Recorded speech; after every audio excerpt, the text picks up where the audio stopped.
Bismillah, Assalamualaikum warahmatullahi wabarakatuh. Waalaikumsalam warahmatullahi wabarakatuh. Bismillah, alhamdulillahirrahmanirrahim. Wa syukurillah ala ba'du. Bapak Ibu yang saya hormati, dalam rangka memenuhi salah satu tugas dari guru penggerak angkatan 10, yaitu membuat aksi nyata modul 1.4 atau yang disebut diseminasi. Ini terus terangnya Bu, diseminasi atau penyebaran pemahaman dan penerapan pengalaman terkait budaya positif, terutama di sekolah. Jadi izin minta waktunya Bapak Ibu dalam hal ini. Bapak Ibu, ini 7 konsep inti dari budaya positif. Itu yang pertama, perubahan paradigma baru. Yang kedua, disiplin positif. Yang ketiga, motivasi perilaku manusia. Kelima, kebutuhan dasar manusia. Kelima, posisi kontrol guru. Keenam, keyakinan kelas. Dan terakhir, segitiga restitusi. Mungkin Bapak Ibu sudah ada yang memahami dari ini. Berdiri pengennya terus memahami terkait biasanya materi PPG, betul aja terkait materi PPG yang seperti itu. 7 konsep inti budaya positif. Kasih punya kira-kira supaya ini. Nah, Bapak Ibu, terkait perubahan paradigma baru, yaitu pembelajaran dengan paradigma baru merupakan pembelajaran yang dirancang berdasarkan prinsip pembelajaran berdiferensiasi yang sering kita gagas waktu sebelum-sebelumnya, pembelajaran berdiferensiasi, sehingga peserta didik belajar sesuai kebutuhannya berdasarkan tahap perkembangan sesuai teori psikologi modern untuk mewujudkan profil pelajar Pancasila. Terus terang mungkin Bapak punya 6 dimensi profil pelajar Pancasila, diantaranya yaitu beriman dan bertakwa kepada Tuhan Yang Maha Esa serta berakhlak mulia, kemudian berkebinekaan global, gotong royong, kreatif, berakhlak kritis, dan mandiri. Ini salah satu tujuan dari pendidikan Ki Hajar Dewantara, yaitu profil pelajar Pancasila.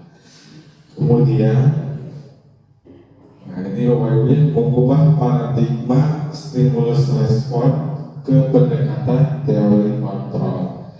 Yang biasanya kalau terkenal stimulus respon itu teori siapa Bapak Ibu? Behaviorisme ya, Bapak Ibu dapat mah? Behavioristik ya, stimulus dan respon. Maka di sini diubah paradigmanya menjadi pendekatan teori kontrol. Nah ini ya Bapak Ibu, yang perubahannya itu kalau saya di dalam CGP itu stimulus respon biasanya berhubungan dengan realitas kebutuhan kita sama. Kalau di dalam teori kontrol, realitas kebutuhan kita berbeda. Kemudian semua orang melihat hal yang sama. Kalau stimulus respon, kalau dari kontrol itu setiap orang memiliki gambaran yang berbeda. Kemudian kita mencoba mengubah orang agar berpandangan sama dengan kita. Dalam teori kontrol, kita berusaha memahami pandangan orang lain tentang dunia. Kemudian perilaku buruk dilihat sebagai suatu kesalahan. Dari teori kontrol, semua perilaku memiliki tujuan. Kemudian orang lain bisa mengontrol saya. Kalau dalam teori kontrol, hanya Anda yang bisa mengontrol diri Anda. Kemudian saya bisa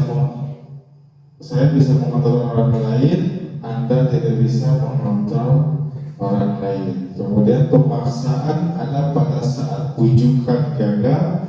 Kalau dalam teori kontrol, kolaborasi dan konsensus menciptakan pilihan-pilihan baru. Kemudian terakhir model berpikir menang dan kalah. Kalau dalam teknik kontrol, model berpikir menang. Jadi terus harus menang. Sehingga di sini perbedaan antara stimulus respon dan teori kontrol. Oke.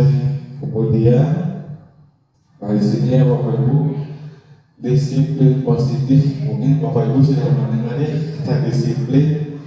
Jadi disiplin itu berasal dari kata disiplina, yang artinya belajar. Jadi sebenarnya disiplin itu ya belajar ya Bapak Ibu. Kemudian disiplin mengacu pada disiplin diri yang memiliki tujuan atau memiliki tanggung jawab terhadap apa yang dilakukannya berdasarkan nilai-nilai yang diyakini. Nah di sini Bapak Ibu ada pengertian disiplin positif merupakan salah satu cara penerapan disiplin yang bertujuan untuk menumbuhkan kesadaran serta memberdayakan peserta didik tanpa imbalan atau penghargaan, reward, ancaman atau hukuman. Jadi Bapak Ibu dari positif nanti mengajunya kepada hukuman, penghargaan atau ancaman. Maka di sini disiplin positif itu sebagai pendidik, tujuan kita adalah menciptakan peserta didik yang memiliki disiplin diri sehingga mereka berperilaku mengacu kepada nilai-nilai kebajikan universal dan memiliki motivasi intrinsik dalam perubahan perilaku ke arah yang lebih baik. Mungkin Bapak Ibu sudah tahu apa itu intrinsik, motivasi intrinsik. Ya dari dalam diri. Kemudian terkait nilai-nilai kebijakan, di sini ada beberapa nilai kebajikan atau kebijakan yang telah disepakati bersama lepas dari suku, bangsa, agama, bahasa maupun latar belakang. Ini contoh nilai kebijakan institusi atau organisasi. Kalau kita berarti mengajunya kepada profil pelajar Pancasila, yaitu beriman dan bertakwa, berakhlak mulia, berpikiran global, gotong royong, mandiri, kreatif, dan yang bernalar kritis. Kalau dalam PYP, Ibo Primarias Program, itu toleransi, rasa hormat, integritas, mandiri, menghargai, antusias, empati, keingintahuan, kreativitas, kerjasama, percaya diri, dan komitmen. Kalau dalam keterampilan hidup atau life skill, nilai-nilai kebajikannya itu dapat dipercaya, lurus hati, pendengar yang aktif, tidak merendahkan orang lain, dan memberikan yang terbaik dari diri. Kalau kita pendidik berarti profil pelajar Pancasila berpusat kepada itu semua ya Bapak Ibu. Kemudian ini terkait kebutuhan dasar manusia, yaitu antara kesenangan, kebebasan, penguasaan, dan kasih sayang dan rasa diterima. Ini biasanya kebutuhan yang paling dasar ya Bapak Ibu. Jadi kebutuhan itu adalah segala sesuatu yang kita lakukan untuk mendapatkan apa yang kita inginkan. Biasanya itu terjadi pada anak didik kita semua. Seluruh tindakannya yang kita lakukan memiliki tujuan tertentu, dan semua usaha terbaik yang kita lakukan adalah dalam rangka agar kebutuhan dasar kita itu terpenuhi dengan baik. Karena biasanya anak didik kita itu kadang rajin, kadang tidak. Maka di sini kebutuhan dasarnya dia terlepas dari mau melakukan apa. Kemudian dari sini ada motivasi ekstrinsik dan motivasi intrinsik. Yaitu di sini adalah tentang motivasi perilaku manusia, di mana untuk menghindari ketidaknyamanan atau hukuman, di sini motivasi ekstrinsik ada dari luar. Kemudian untuk mendapatkan imbalan atau penghargaan dari orang lain. Nah, di Sementara motivasi intrinsik dari dalam diri yaitu untuk menjadi orang yang mereka inginkan dan menghargai diri sendiri dengan nilai-nilai yang mereka percayai. Di sini tentang motivasi secara singkat yaitu perilaku manusia. Kemudian Bapak Ibu, sebelum masuk ke materi selanjutnya, di sini ada pertanyaan pemantik di mana Bapak Ibu cukup setuju atau tidak setuju. Kalau misalkan setuju, kalau bisa diungkapkan dengan alasan mengapa Bapak Ibu setuju. Oke. Yang pertama, nah ini hukuman dapat mendisiplinkan siswa atau anak. Setuju atau tidak Bapak Ibu?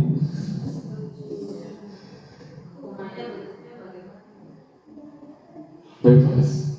Hukuman kan bisa berbentuk apa saja. Apakah bisa mendisiplinkan anak atau tidak hukuman itu? Setuju atau tidak Bapak Ibu?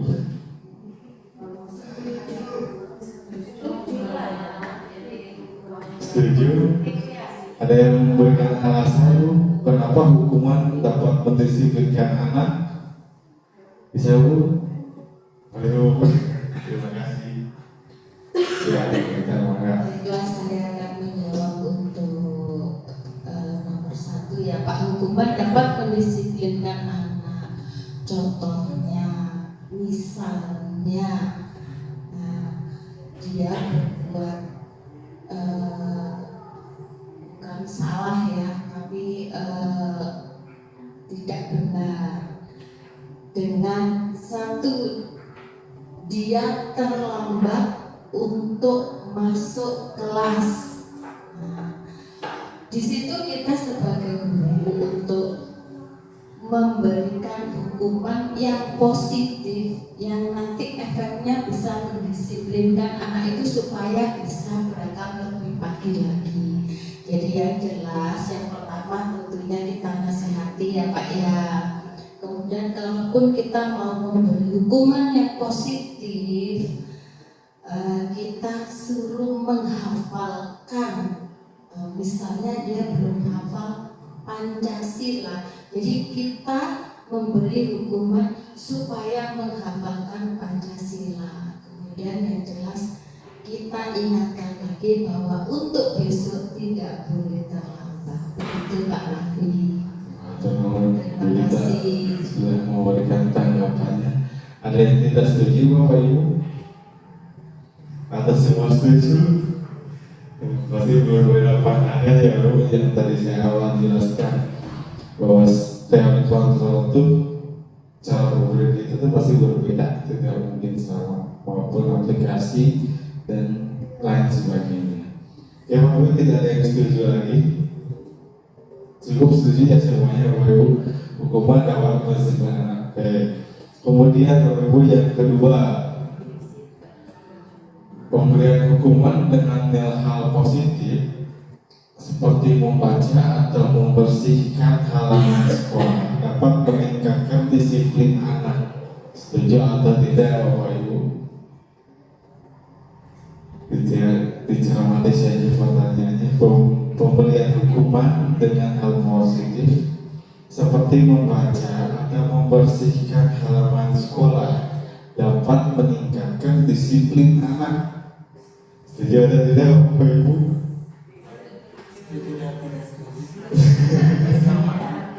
Sama aja Bapak Ibu. Ada yang setuju, ada yang tidak. Berarti yang kita setuju yang membersihkannya itu Ibu ya. Yang lainnya mungkin yang membaca oke lah, mungkin masuk ya kalau mau setuju. Mungkin dari hal yang membersihkannya itu mungkin tidak setuju.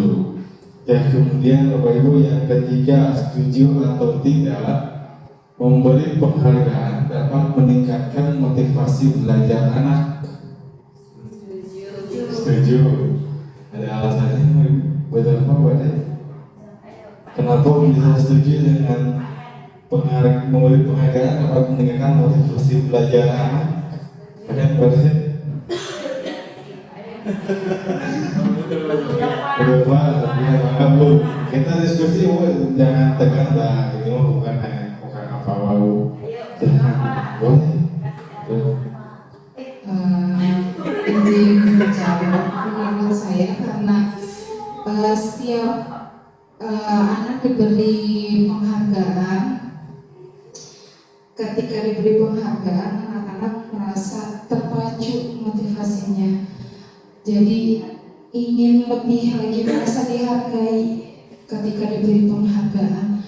Namun terkadang ada tidak setujunya Pak, ketika sering diberi penghargaan, jadi ketika kita tidak memberi penghargaan malah anak, Bu, mana kok nggak dikasih hadiah? Nah seperti itu. Jadi mereka itu kadang ketika kita tidak memberi hadiah, motivasinya malah turun lagi seperti itu. Jadi setujunya karena di satu sisi bisa meningkatkan motivasi karena anak merasa dihargai, tapi di satu sisi lainnya anak tidak jadi kecanduan ya.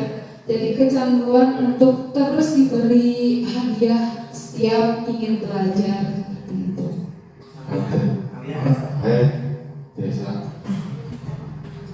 Izin sedikit menambahkan Pak Armi, setuju dengan apa yang disampaikan sama Bu Dorova, tapi kadang-kadang kita lupa ya Bu ya, bahwa yang namanya reward itu lebih ke benda, lebih ke permen, ke coklat, tapi kita kadang-kadang lupa bahwa ada reward yang lebih ngena ke anak dengan ucapan, ya dengan pujian.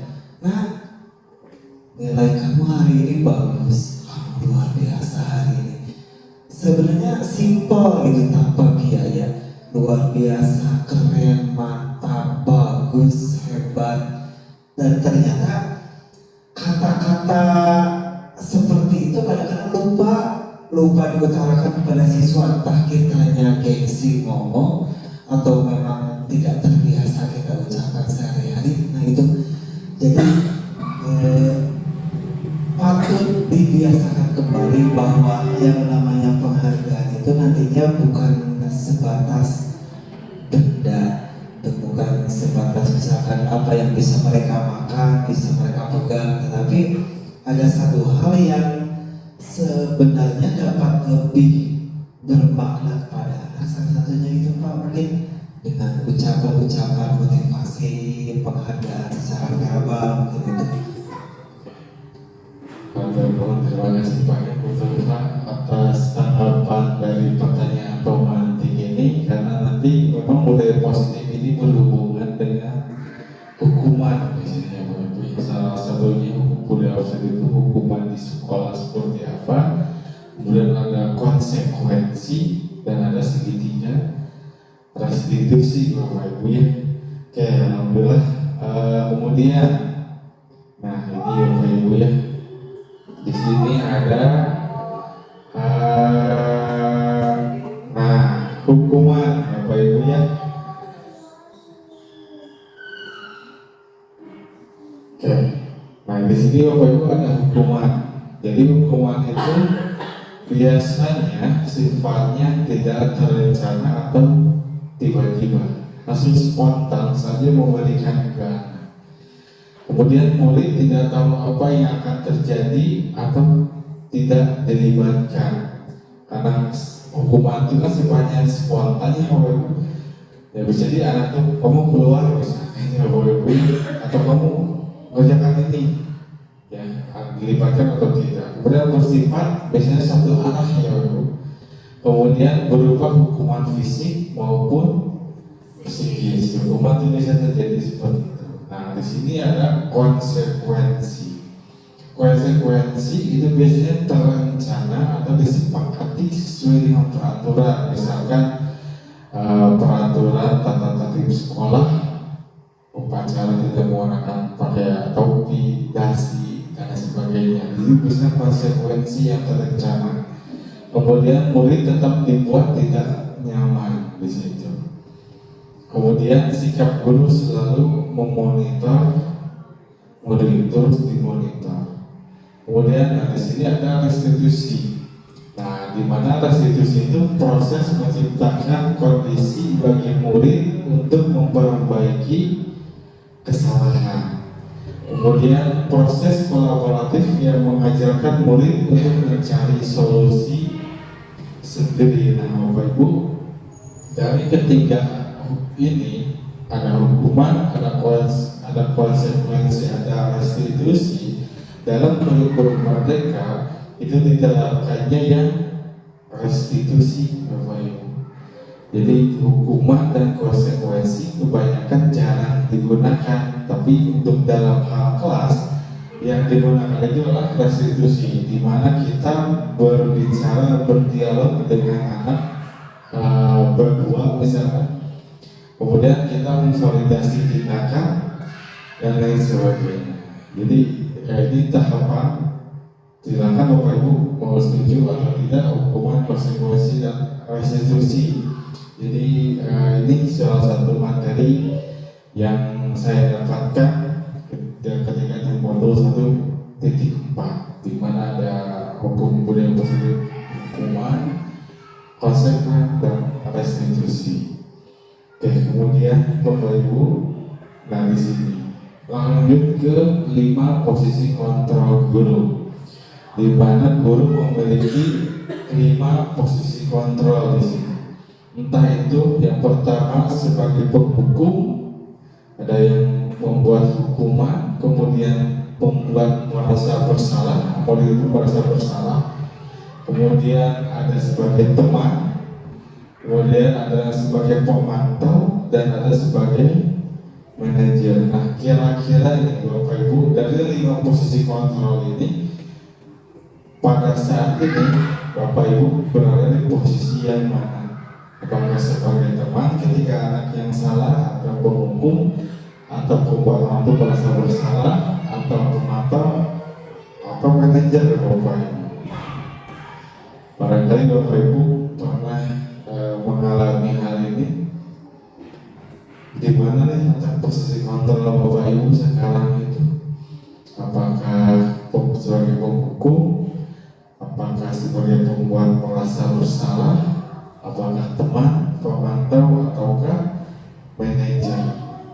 Nah, di mana Bapak Ibu pilih nih, masuk ke mana, penghukum atau lain sebagainya. Tapi kebanyakan kalau yang kemarin saya belajar itu kebanyakan sebagai teman, tapi kalau teman tidak sopan jadi nanti ke guru itu, oh Ipa, dan seperti itu mungkin hanya punya, atau pakainya pernah, oh Ipa, gimana Pak, boleh di jalan teh, pakai gitunya segitu. Nah, pokoknya posisi teman, bisa teman dan dikontrol lagi oleh kita gitu. Maka kebanyakan menjawab itu kemarin yang manajer. Kita tuh sebagai manajer untuk murid-murid kita. Kalau hanya membuat merasa bersalah, kasihan ke anak, takutnya dia mentalnya kena, mungkin ya Bapak Ibu terus disalahkan, makanya tercapek, akhirnya mentalnya down, ya itu berbahaya juga.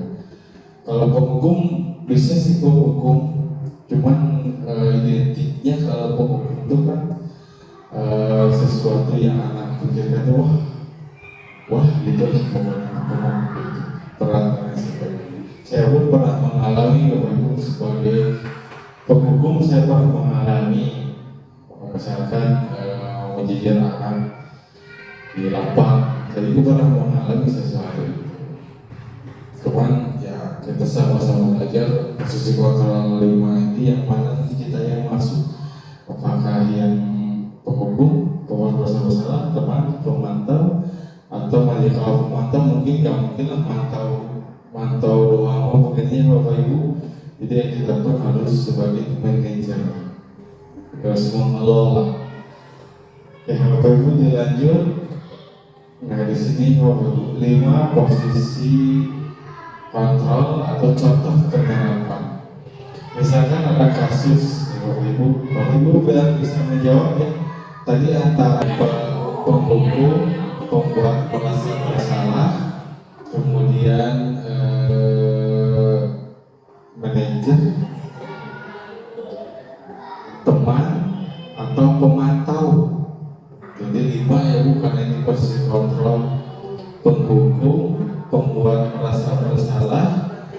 teman, pemantau, dan manajer. Ada antara kalimat ini masuk ke mana?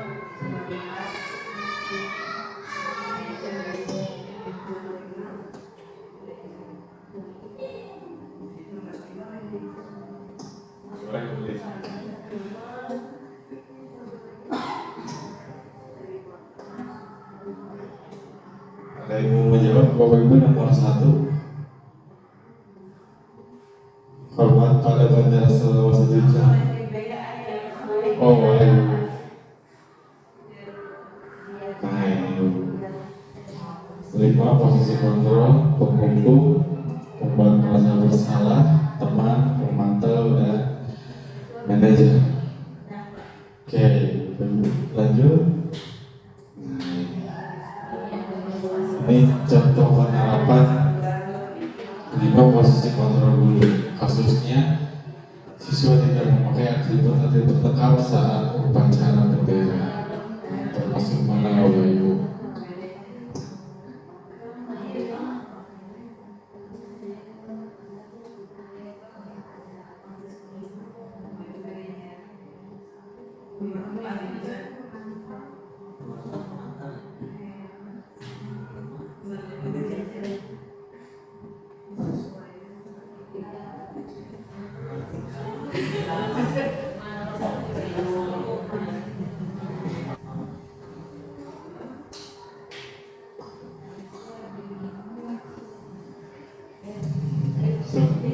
Dilihat gue sampai lihat kita santai saja hanya mengenalkan materi. Oke, Bapak Ibu, ada yang mau jawab nomor 1, hormat pada bendera selama 1 jam, termasuk posisi kontrol yang mana?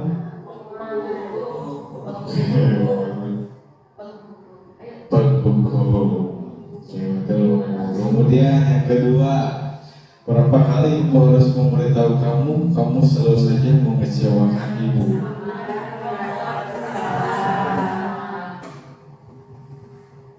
Nah, betul, Bapak Ibu. Kemudian, ayo dong ikuti aturan sekolah. Oke, teman. Oke, betul. Kemudian yang keempat, apakah kamu tahu kesalahanmu? Pemantau. Dan terakhir, jadi apa kamu tahu kesalahanmu? Kira-kira bagaimana kamu perbaiki? Karena manajer itu kan tidak hanya memantau. Kalau memantau ya,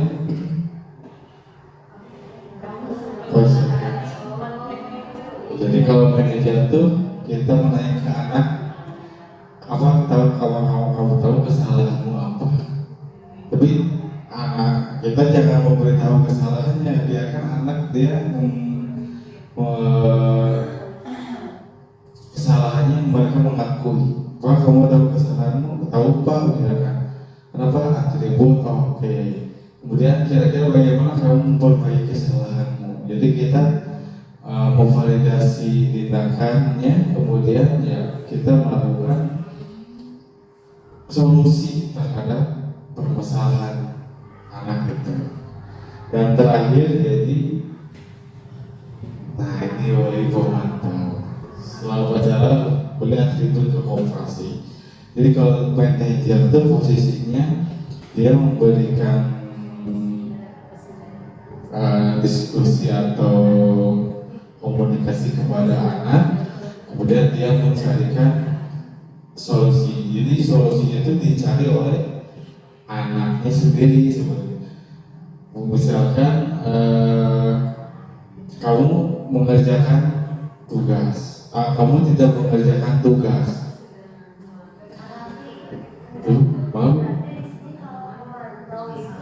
Dia memberikan solusi juga ya, soalnya kan kalau upacara kamu beli atribut itu dia kasih solusi. Nah, jadi memang pemantau yang sifatnya langsung ke permasalahan. Kalau di manajer, kalau yang di posisi kontrol ini, yaitu menanyakan dulu validasi tindakan. Apakah tahu kamu kesalahannya apa, berbuat apa? Oh ini Pak.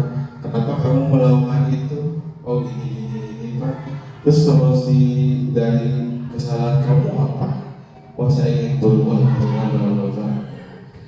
Kalau di kontrol ini manajer kamu maksudnya, jadi ada perbedaan antara pemantau dengan manajer. Itu mungkin yang dapat saya pahami dari 5 posisi kontrol sebagai manajer. Jadi kenapa ketika saya guru penggerak memilih manajer ya kebanyakan karena sama dengan segitiga restitusi gitu, jadi nyambung dengan segitiga restitusi.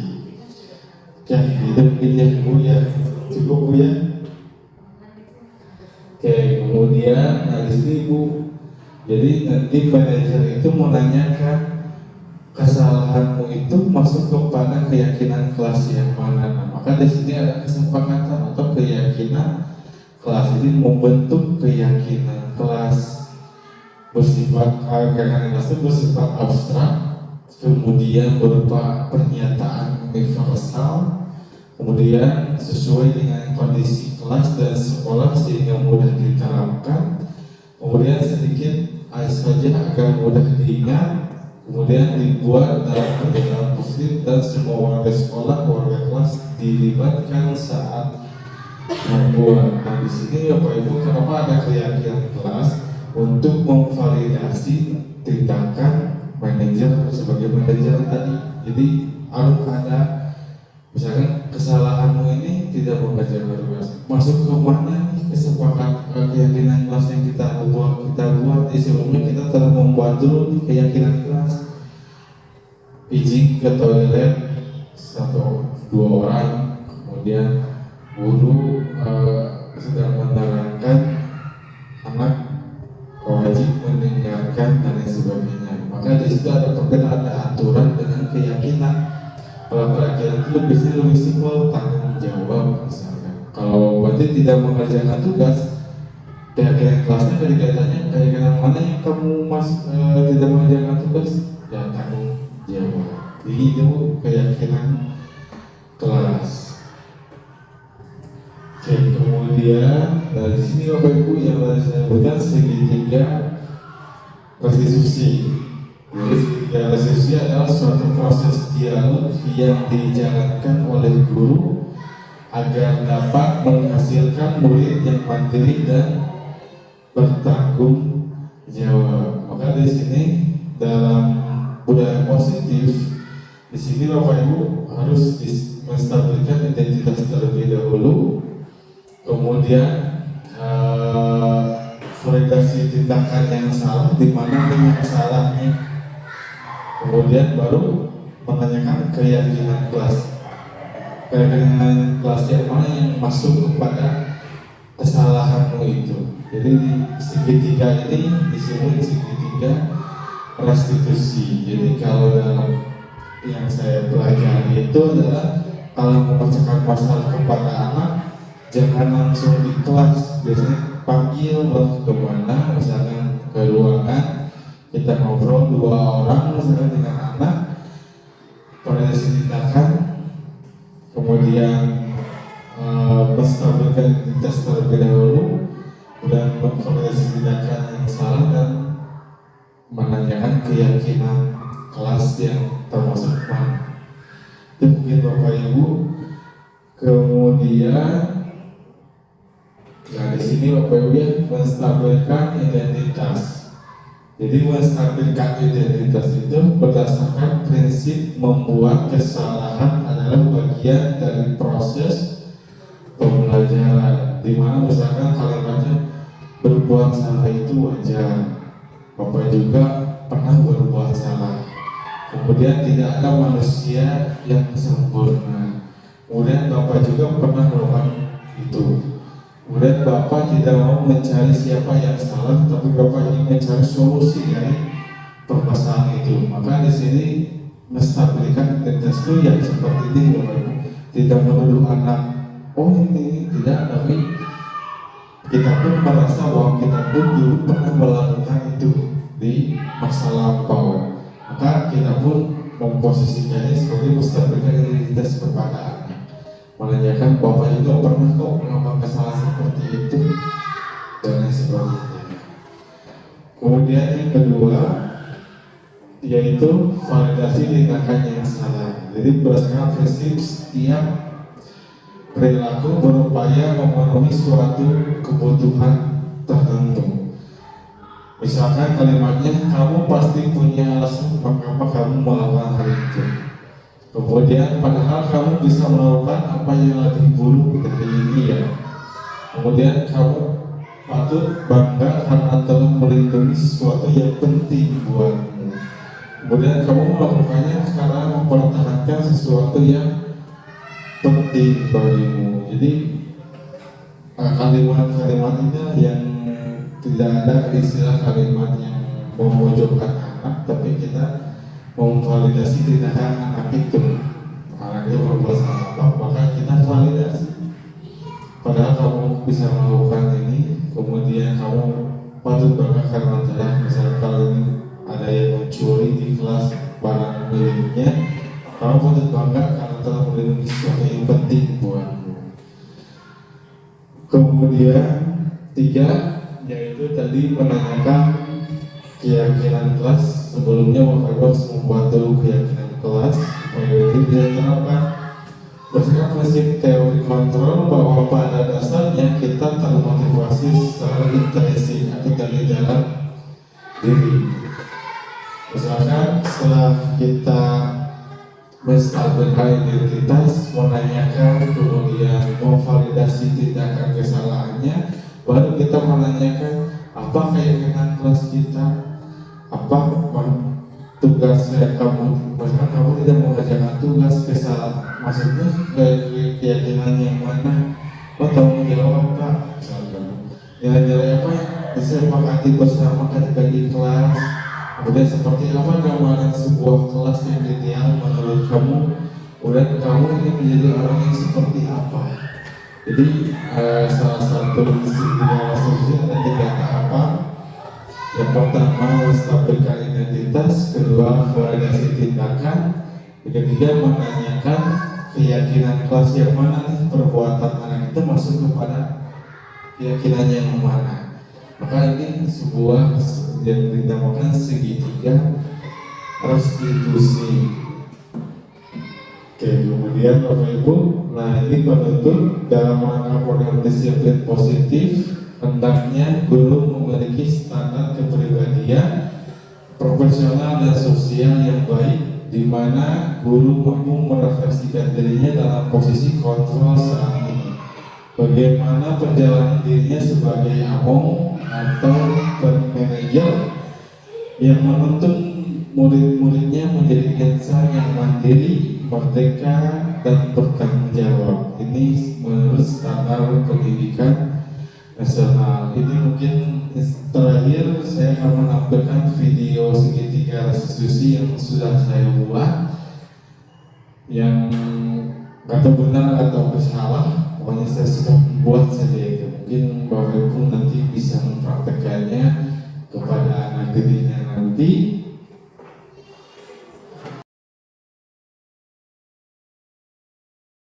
Assalamualaikum, selamat pagi Pak Rafi. Salam, selamat pagi. Silakan duduk ya. Oke, kamu tahu mengapa Bapak panggil ke sini? Mungkin berkaitan dengan tugas Pak. Oke, ya benar. Tapi kemarin kamu masuk sekolah kan? Ya masuk, tetapi saya tidak melakukan tugas yang diberikan di Bapak. Oke, jadi Bapak semua orang pernah melakukan kesalahan atau tindakan. Maka tindakan ini harus dibarengi dengan tanggung jawab sebagai seorang murid. Mengapa kira-kira kamu tidak mengumpulkan tugas? Saya capek dan mengantuk Pak, karena malamnya saya scroll TikTok sampai jam 12 malam. Scroll TikTok Ya. sampai jam 12 malam. Jadi pada saat pelajaran saya mengantuk. Jadi mengantuk. Oke. Kemudian kalau kesepakatan kelas yang sudah kita sepakati, tahu kan yang mana? Masuk ke yang mana? Yang selalu bertanggung jawab. Oke, selalu bertanggung jawab. Nah, ternyata kamu sudah mengetahui tentang keyakinan kelas kita dan sudah mengakui kesalahannya. Kemudian, apakah kamu punya solusi terkait masalah yang kamu hadapi? Ya Pak, pertama saya meminta maaf karena tidak mengumpulkan tugas yang mendapatkan amanat oleh Parapi. Yang kedua, saya tidak akan tidur malam lagi.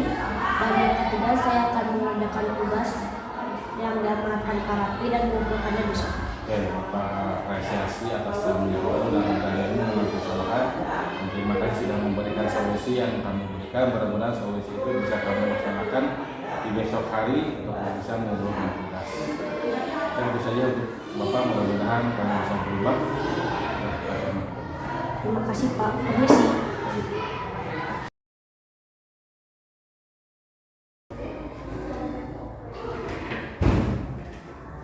Assalamualaikum, selamat pagi Pak Rafi. Waalaikumsalam, selamat pagi Nova. Silakan dulu.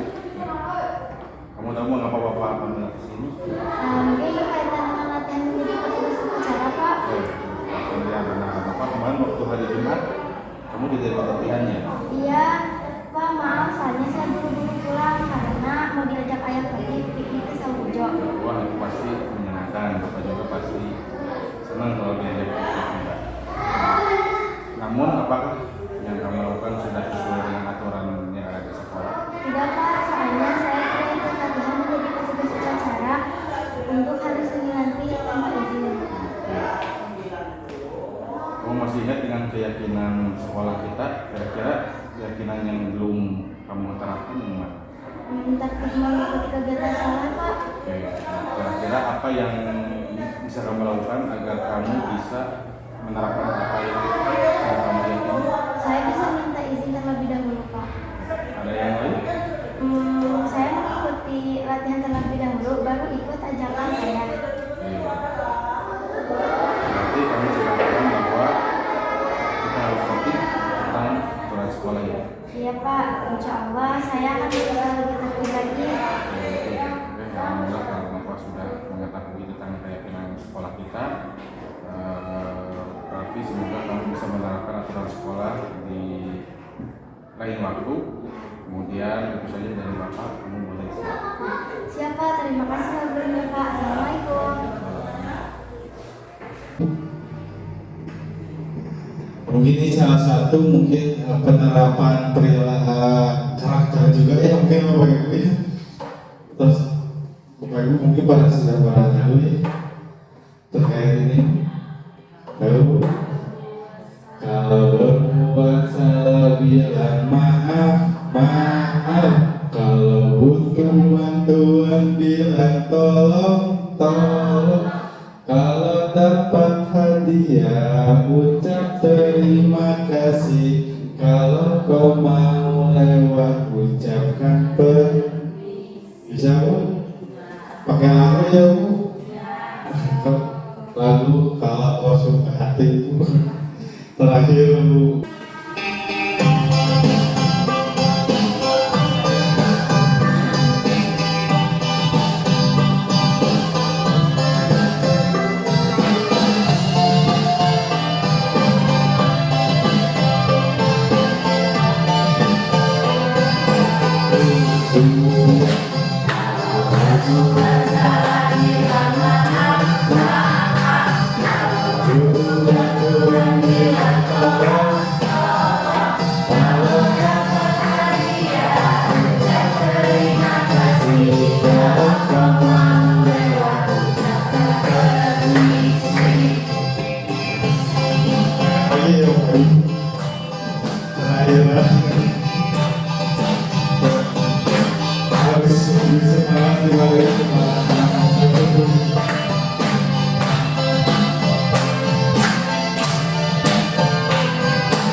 Sudah berpartisipasi dan mudah-mudahan apa yang saya sampaikan bermanfaat untuk Bapak Ibu dan bisa memberikan motivasi kepada Bapak Ibu.